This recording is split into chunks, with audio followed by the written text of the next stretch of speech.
दोस्तों आज की इस पर्टिकुलर वीडियो में हम सीखने वाले हैं कि किस तरीके से जो है हम अपने राशन कार्ड में हमारे छूटे हुए फैमिली मेंबर के नाम को ऐड कर सकते हैं। यानी कि अगर आपके राशन कार्ड में किसी फैमिली मेंबर का नाम ऐसा है जो कि राशन कार्ड में ऐड करने से रह गया है, या फिर आपके घर में किसी नए बच्चे ने जन्म लिया है और आप चाहते हैं कि उसके नाम को आपके राशन कार्ड में ऐड करना, तो किस तरीके से जो है आप घर बैठे उस नाम को ऐड कर सकते हैं आपके राशन कार्ड में। आज की इस पर्टिकुलर वीडियो में उस पूरे प्रोसेस को मैं आपको समझाने वाला हूँ। तो वीडियो को जो है शुरू से लेकर के आखिर तक जरूर से देखिएगा ताकि जो है आप इस प्रोसेस को आसानी से समझ सके। तो सभी चीजें समझाने के लिए जो है मैं आपको लेकर के चलता हूं अपने मोबाइल डिवाइस की स्क्रीन पर। वहां पर मैं आपको दिखाता हूं कि किस तरीके से आपके फैमिली मेंबर के नाम को आपको आपके राशन कार्ड में ऐड करना है। तो फ्रेंड्स सबसे पहले जो है आपको आपके प्ले स्टोर में आ जाना है और प्ले स्टोर में आने के बाद में आपको जो है मेरा राशन एप्लीकेशन को जो है सर्च कर लेना है। और उसको जैसे ही आप सर्च करेंगे तो उस एप्लीकेशन को आपको आपके मोबाइल डिवाइस में इंस्टॉल कर लेना है। मैंने मेरे केस में जो है इसको इंस्टॉल किया हुआ है तो मेरे को ओपन का ऑप्शन शो हो रहा है। आपको यहाँ पर इंस्टॉल का ऑप्शन शो होगा, आपको सिंपली उसको इंस्टॉल के ऊपर क्लिक करके इंस्टॉल कर लेना है। और जैसे ही वो इंस्टॉल हो जाएगी तो इसी तरीके से आपको ओपन का ऑप्शन शो होगा। तो सिंपली ओपन के ऊपर क्लिक करके जो है मेरा राशन 2.0 एप्लीकेशन को आपको ओपन कर लेना है। तो जैसे ही आप ओपन के ऊपर क्लिक करते हैं तो आपके सामने जो है मेरा राशन एप्लीकेशन का इंटरफेस कुछ इस तरीके से शो होगा, जहां पे आपको प्रधानमंत्री गरीब कल्याण अन्न योजना का जो है लोगो शो होगा। और यहाँ पर जो है आपको फिर आपकी लैंग्वेज को चुनने के लिए कहा जाएगा। आप अपनी लैंग्वेज को यहाँ से चुन लेंगे, जिस किसी भी लैंग्वेज में आप कंफर्टेबल हो आप उसको चुन लेंगे। हमारे केस में हम इंग्लिश को चुनते हैं और नेक्स्ट के ऊपर क्लिक करते हैं। और जैसे ही आप नेक्स्ट के ऊपर क्लिक करते हैं तो मेरा राशन का जो डैशबोर्ड है आपके सामने ओपन होकर के आ जाएगा।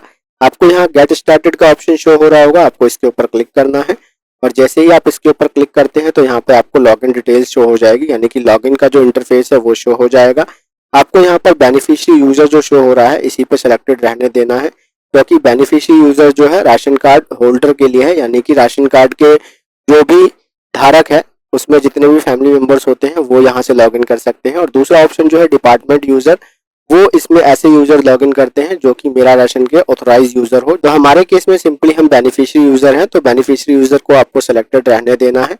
और यहाँ पर आपसे सिर्फ दो डिटेल्स डालने को कहा जा रहा है, आपको आपका आधार नंबर डालना है और ये जो कैप्चा शो हो रहा है वो कैप्चा डालना है। तो आधार नंबर मैं आपको बता दूं कि आपको आपका आधार नंबर वही डालना है जो कि आपके राशन कार्ड में लिंक हो।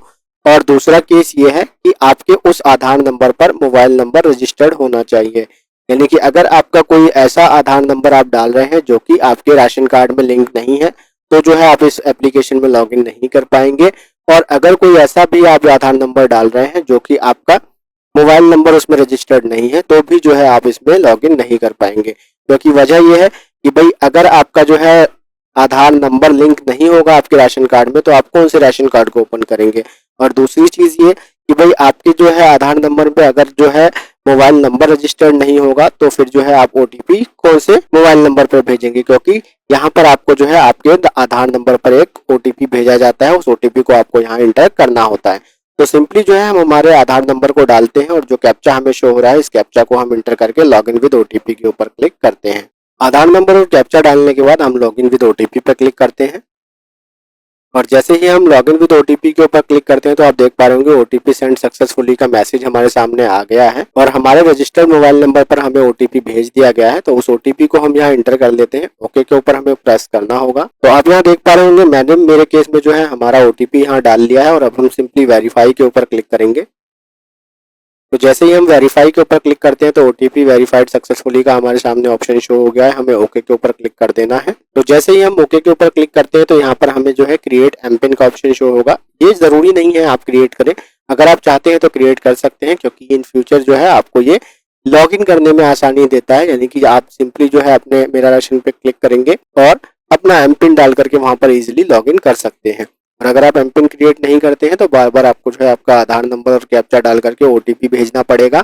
उसके बाद जो है उस ओटीपी को वेरीफाई करके जो है फिर आप लॉगिन कर पाएंगे। तो हम हमारे केस में अपने एमपिन को क्रिएट कर लेते हैं। क्रिएट नाउ के ऊपर हमें क्लिक करना है और यहाँ पर 4 डिजिट का कोई भी एमपिन आप अपनी मर्जी से क्रिएट कर सकते हैं। तो हम हमारे एमपिन का जो है यहाँ पर डाल देते हैं। 4 डिजिट के एमपिन को डाल करके हम जो है नेक्स्ट के ऊपर क्लिक करते हैं। तो यहाँ पर मैंने मेरे एमपिन को डाल लिया है, अब मैं नेक्स्ट के ऊपर क्लिक करता हूँ। और जैसे ही मैं नेक्स्ट के ऊपर क्लिक करता हूं तो जो है मुझे एमपिन जो है दोबारा डालने के लिए यहाँ कहा जाता है। तो मैं जो है अपने एम पिन को यहाँ पर दोबारा से इंटर कर लेता हूँ। तो जैसे ही मैंने दोबारा एम पिन को इंटर कर दिया है तो अब जो है मुझे क्रिएट एम पिन के ऊपर क्लिक करना होगा। तो हम क्रिएट एम पिन के ऊपर क्लिक करते हैं और जैसे ही हम क्रिएट एम पिन के ऊपर क्लिक करते हैं तो आप यहाँ देख पा रहे होंगे your M PIN code has been save, यानी कि हमारा एम पिन कोड जो है वो सेव हो गया है। और फ्यूचर के लिए जो है आपको एक इन्फॉर्मेशन दी जा रही है, you can change your M PIN code in menu और चेंज एम पिन। अगर आप जो है आपके एम पिन को इन फ्यूचर चेंज करना चाहें तो जो है सिंपली आपको मेन्यू के ऊपर क्लिक करना होगा और वहाँ पे आपको चेंज एम पिन का ऑप्शन शो हो जाएगा, वहाँ से जो है आप अपने एम पिन को चेंज कर सकते हैं। तो फिलहाल हम ओके के ऊपर प्रेस करते हैं। तो जैसे ही आप ओके के ऊपर प्रेस करेंगे तो ये मेरा राशन जो एप्लीकेशन है ये आपसे आपकी लोकेशन का जो है एक्सेस मांगेगा। तो सिंपली आपको व्हाइल यूजिंग द ऐप के ऊपर क्लिक कर देना है। व्हाइल यूजिंग द ऐप के ऊपर क्लिक करते हैं तो ये आपके सामने एक ट्यूटोरियल शो करेगा अपना। तो इसको आप चाहे तो जैसे जैसे बता रहा है कि मेन्यू के ऊपर क्लिक करना है तो आप उसके ऊपर क्लिक कर सकते हैं, फिर आगे बताएगा कि आपको कहाँ क्लिक करना है तो आप इसके ऊपर वैसे क्लिक करके देख सकते हैं। और अगर आपको जो है ट्यूटोरियल की ज़रूरत नहीं है, जैसा कि मैं आपको बता रहा हूँ कि आपको किस तरीके से नाम ऐड का प्रोसेस फॉलो करना है, तो सिंपली आपको स्किप का बटन शो हो रहा है, इसके ऊपर आपको क्लिक कर देना है। तो जैसे ही आप स्किप के बटन के ऊपर क्लिक करते हैं तो आपके सामने जो है आपके राशन कार्ड की डिटेल्स यहाँ शो होकर के आ जाती है। इसको जो है आप यहाँ पे जैसे कि राशन कार्ड के ऊपर क्लिक करेंगे तो आपके जितने भी फैमिली मेंबर्स आपके राशन कार्ड में होंगे वो शो हो जाएगा। फॉर एग्जाम्पल मैं आपको क्लिक करके दिखा देता हूँ। तो ये आप देख पा रहे होंगे जैसे ही मैंने क्लिक किया तो मेरे सामने मेरे फैमिली मेंबर्स सारे शो हो गए। तो अब जो है आपको मैं बता दूं कि अगर आप चाहते हैं आपके राशन कार्ड में आपके छूटे हुए फैमिली मेंबर को ऐड करना तो आपको क्या करना होगा।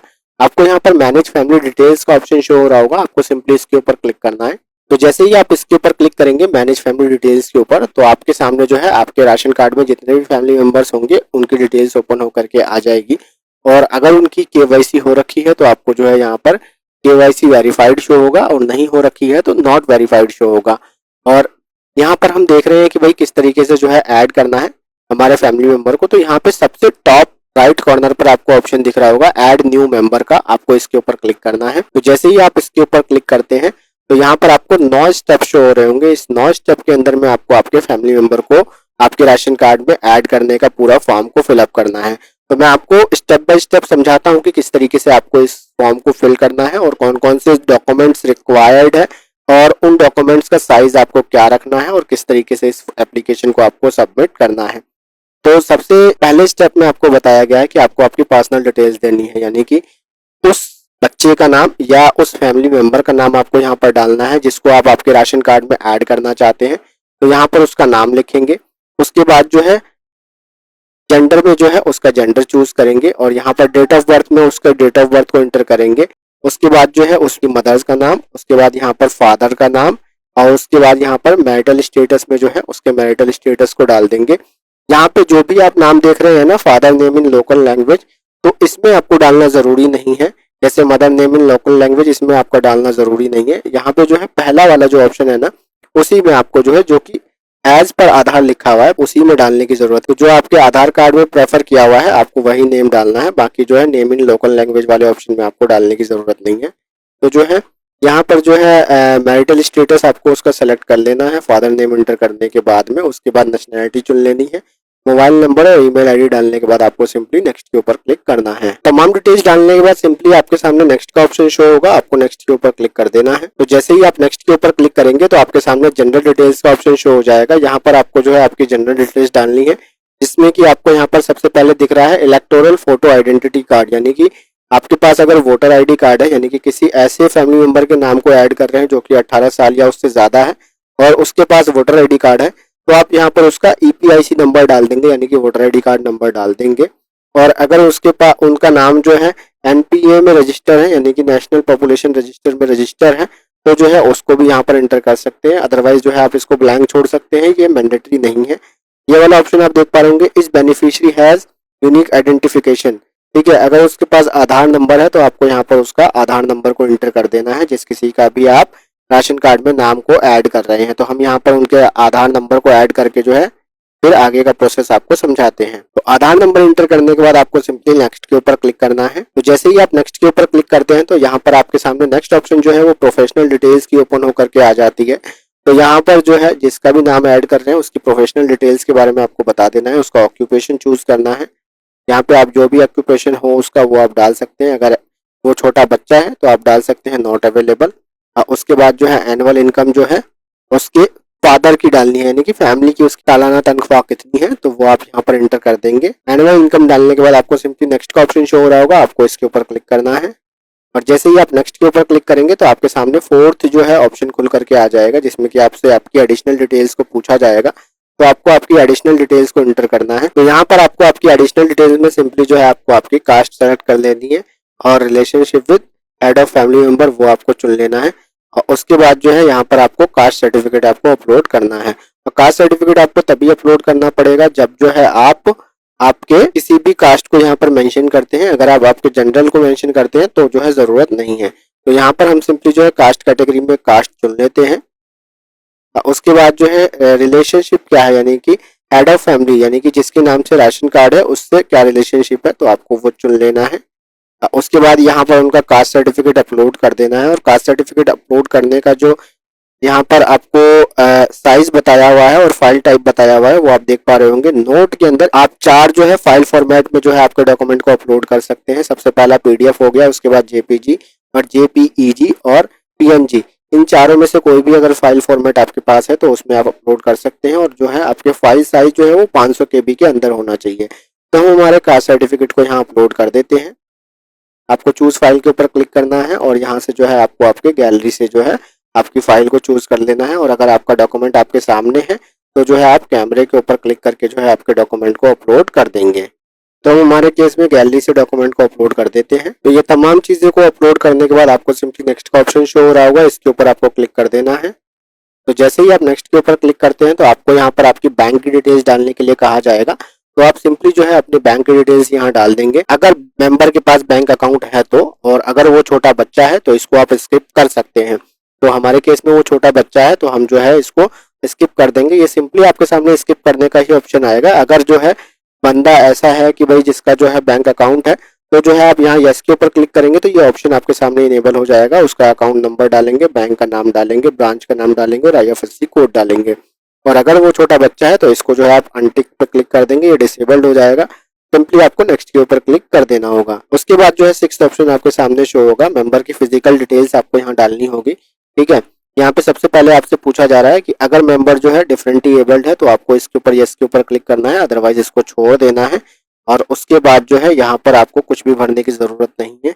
अगर जो है वो फिजिकली डिसेबल्ड है तो आप यस के ऊपर क्लिक करेंगे तो ये तमाम चीजें जो है आपके सामने ओपन हो जाएगी। यहाँ से आपको उससे पूछा जाएगा कि भाई उसकी डिसेबिलिटी कैसे हुई, ठीक है, और उसको कोई बीमारी थी या एक्सीडेंट हुआ था या जो है वो पैदाइशी जो है उसको परेशानी थी। परसेंटेज डिसेबिलिटी का पूछा जाएगा, डिसेबिलिटी किस वजह से हुई वो पूछा जाएगा। और डिसेबिलिटी सिंस जन्म से है या फिर जो है कुछ साल बाद हुई। उसके बाद आपको यहाँ पर उसके डिसेबिलिटी का सर्टिफिकेट अपलोड करना होगा। और अगर डिसेबल नहीं है तो इसको सिंपली आप अनटिक करेंगे और यहाँ पर नेक्स्ट का ऑप्शन शो हो रहा होगा, इसके ऊपर आपको क्लिक कर देना है। तो जैसे ही आप नेक्स्ट के ऊपर क्लिक करते हैं तो यहाँ पे 7th ऑप्शन आपके सामने खुल जाएगा जो कि आपका क्रिटिकल इलनेस डिटेल्स का होगा। अगर किसी को कोई बीमारी है जो कि मतलब थोड़ी गंभीर बीमारी है तो जो है उसका ब्यौरा आपको यहाँ देना होगा। और अगर नहीं है तो जो है इसको आप ऐसे ही रहने देंगे और उसके बाद सिंपली नेक्स्ट के ऊपर क्लिक करेंगे। जैसे कि मैंने आपको फिजिकल डिसेबल्ड का बताया कि किस तरीके से उसको फिल करना है, इसी तरीके से सेम आपको यस के ऊपर क्लिक करना है। अगर किसी को जो है क्रिटिकल कोई इलनेस है तो उसकी डिटेल्स डालने के लिए आप यस करेंगे तो ये ऑप्शन आपके सामने इनेबल हो जाएगा। और यहाँ पे जो डिटेल आपसे पूछी गई है वो डिटेल डालनी है। जैसे कि क्रिटिकल इलनेस का स्टेटस क्या है वो यहाँ से आप चुन लेंगे, कोई कैंसर है या किडनी फेलियर है, ठीक है, वो आप तमाम चीजें अपनी मर्जी से यहाँ पर चुन सकते हैं। उसके बाद जो है यहाँ पर आपको परसेंटेज डालनी है, उसकी क्रिटिकल इलनेस की परसेंटेज कितनी है और ये उसको जन्म से था कि या मतलब कुछ सालों बाद आया, तो वो तमाम चीजें जो है डालनी है। उसके बाद यहाँ पर उसके सर्टिफिकेट को अपलोड करना है। और अगर नहीं है तो इसको आप अनटिक रहने देंगे और सिंपली नेक्स्ट के ऑप्शन पर क्लिक करेंगे। और जैसे ही आप नेक्स्ट के ऑप्शन पर क्लिक करते हैं तो यहाँ पर 8th ऑप्शन आपके सामने खुल करके आ जाता है जो कि मेंबर अटैच इनक्लोजर डिटेल, यानी कि आपको जो है मेंबर की जो है डिटेल डालनी पड़ेगी जिसमें कि उसका एड्रेस प्रूफ डालना होगा। और यहाँ पर एड्रेस प्रूफ में जैसे ही आप क्लिक करेंगे इनक्लोजर टाइप में यहाँ पे क्लिक करेंगे तो एड्रेस प्रूफ में ये तमाम डॉक्यूमेंट्स हैं आपके सामने यहाँ शो हो रहे होंगे। इसमें से आपके पास जो भी डॉक्यूमेंट्स अवेलेबल हो वो आप डाल सकते हैं। एड्रेस प्रूफ के लिए आप बेस्ट यूज कर सकते हैं अगर कोई छोटा बच्चा है तो जो है उसका आप बर्थ सर्टिफिकेट डाल सकते हैं। और अगर जो है उसके पास आधार कार्ड है तो इजिली आप आधार कार्ड डाल सकते हैं। लेकिन बेस्ट ऑप्शन यही रहता है कि बर्थ सर्टिफिकेट तो सबके पास होता है, इजिली यहाँ पे आपको जो है बर्थ सर्टिफिकेट का ऑप्शन शो हो रहा होगा, बर्थ सर्टिफिकेट आप क्लिक कर लेंगे। और अगर उसके पास जो है आधार कार्ड है तो जो है आप इसको स्क्रॉल करके नीचे आएंगे, यहाँ आपको दिख रहा होगा पैन कार्ड, पासपोर्ट, उसके बाद voter ID card, LPG gas connection, Aadhaar card. तो यहाँ पे बहुत सारी डिटेल है, जो भी आपके पास सर्टिफिकेट अवेलेबल हो वो आप डाल सकते हैं। तो हमारे केस में हम सिंपली बर्थ सर्टिफिकेट को चूज करते हैं और यहाँ पर जो है बर्थ सर्टिफिकेट का इनक्लोज्ड डॉक्यूमेंट नंबर, आपको बर्थ सर्टिफिकेट का जो नंबर है वो यहाँ पे डाल देना है। और उसके बाद जो है यहाँ पर डॉक्यूमेंट इशू डेट, यानी कि वो बर्थ सर्टिफिकेट कब इशू हुआ था वो आपको यहाँ पे चूज कर लेनी है। उसके बाद जो है यहाँ पर आपको आपका सपोर्टिंग डॉक्यूमेंट, यानी कि वो बर्थ सर्टिफिकेट का प्रूफ आपको डालना है। तो उसके बाद जो है सेकंड ऑप्शन में आपको दिख रहा है अदर मैंडेटरी डॉक्यूमेंट्स, यहाँ पे इनक्लोजर टाइप पे आप चूज करेंगे। तो अदर मैंडेटरी डॉक्यूमेंट्स अगर कोई आप डालना चाहे तो डाल सकते हैं। सिंपली अगर आपके पास जो है कोई प्रूफ नहीं है तो अगेन जो है यहाँ पे भी आप आपका बर्थ सर्टिफिकेट सेलेक्ट कर लेंगे और उसी का नंबर यहाँ डाल लेंगे, डॉक्यूमेंट इशू डेट डालेंगे और उसी फाइल को यहाँ दोबारा अपलोड कर लेंगे। और यहाँ पर आपसे duly signed self attested undertaking form मांग रहा है।